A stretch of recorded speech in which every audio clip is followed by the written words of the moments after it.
एक अकेली घटना नहीं है अध्यक्ष जी, आए दिन ये घटनाएं हो रही है। ना तो घटना देर रात की है और ना लड़की अकेले थी।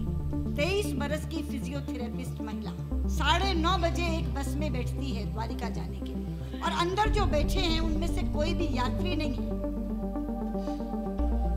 वो एक तरह का नापाक इरादा लेकर बैठे हैं और उसके बाद उस बच्ची के साथ दुष्कर्म करते हैं। बहुत बार मैंने इस तरह के कृत्यों के लिए कहा है कि ऐसे लोगों को फांसी की सजा होनी चाहिए। इस तरह की घटना की शिकार महिला ना जिंदा में रही और ना मरे में रही। श्रीमती सुषमा स्वराज। धन्यवाद अध्यक्ष जी।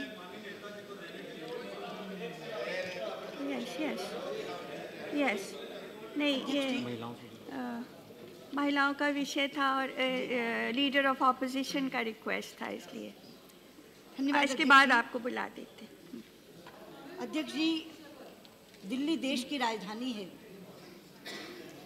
और राजधानी होने के नाते यहाँ की कानून व्यवस्था राज्य सरकार के नीचे नहीं है, बल्कि सीधे केंद्र सरकार के नीचे है। लेकिन बहुत दुख होता है जब अखबारों में सुर्खियाँ छपती हैं और दिल्ली की कानून व्यवस्था पर टिप्पणी करके ये कहा जाता है कि ये शहर महिलाओं के लिए सबसे ज़्यादा असुरक्षित शहर है। और ये टिप्पणी उस समय ज़्यादा कष्टदायक हो जाती है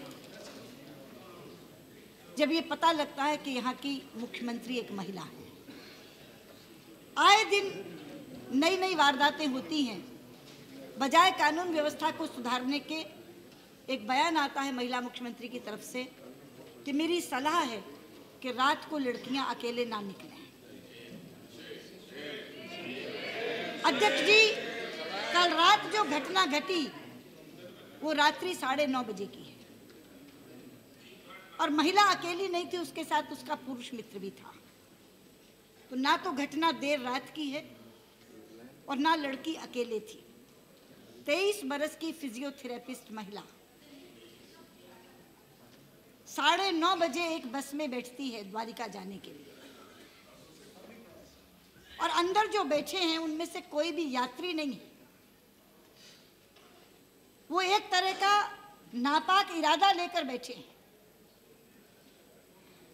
वो उस महिला के साथ छेड़खानी करते हैं। उसका पुरुष मित्र रेजिस्ट करता है, लड़ाई लड़ने की कोशिश करता है तो उसके सिर पर रॉड्स मारते हैं, लोहे की छड़ें, और उसके बाद उस बच्ची के साथ दुष्कर्म करते हैं और गैंग रेप करके उसको बस से नीचे फेंक देते हैं। कल हमारे यहाँ से कुछ महिलाएं, हमारी महिला मोर्चा की अध्यक्षा वहाँ देखने के लिए गईं। डॉक्टर ने उन्हें मिलने नहीं दिया, लेकिन बाहर उसकी दास्तान सुनाई कि लड़की वेंटिलेटर पर है, उसके इंटेस्टाइन्स पूरे डैमेज हो चुके हैं, बचेगी कि नहीं बचेगी ये कहा नहीं जा सकता। आज सुबह पीठ से आपने एक शब्द इस्तेमाल किया, जघन्य कृत्य। शायद इससे ज़्यादा उपयुक्त शब्द इस घटना के लिए नहीं हो सकता। लेकिन ये एक अकेली घटना नहीं है अध्यक्ष जी, आए दिन ये घटनाएं हो रही हैं और इसीलिए हम लोगों ने आज प्रश्नकाल स्थगित करके इस प्रश्न को उठाना चाहा था।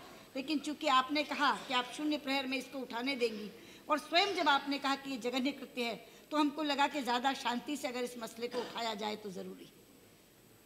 बहुत बार मैंने इस तरह के कृत्यों के लिए कहा है कि ऐसे लोगों को फांसी की सजा होनी चाहिए। लोग कह देते नहीं, कैपिटल पनिशमेंट खत्म हो जानी चाहिए। आप मुझे बताइए, इस तरह की घटना की शिकार महिला ना जिंदा में रही और ना मरे में रही। वो एक जीवित लाश बनकर के अपना जीवन जिएगी अगर बच गई तो। अभी जीवन और मौत का संघर्ष झेल रही है, पता नहीं बचेगी कि नहीं बचेगी, लेकिन अगर बच गई तो पूरी जिंदगी एक जिंदा लाश की तरह से गुजारेगी। क्या ऐसे लोगों को फांसी की सजा नहीं होनी चाहिए? लेकिन मैं कहना चाहती हूँ, अभी तो सब लोग गिरफ्तार भी नहीं हुए, केवल 2 लोग गिरफ्तार हुए हैं। लेकिन क्या कर रही है दिल्ली पुलिस, क्या कर रही है केंद्र की सरकार, क्या कर रही है गृह मंत्री और क्या कर रही है दिल्ली की मुख्यमंत्री? ये सलाह देकर कि लड़कियां रात को अकेले न जाएं। जो कॉल सेंटर्स में काम करती हैं महिलाएं, पेट की भूख उनको ले जाती है रात में वहां, क्योंकि वो चलते ही कॉल सेंटर्स रात में हैं। मध्यम वर्गीय परिवारों की लड़कियां हैं, लेकिन मैंने तो कल को कहा कि कल की वारदात तो देर रात की भी नहीं है, अकेली भी नहीं है।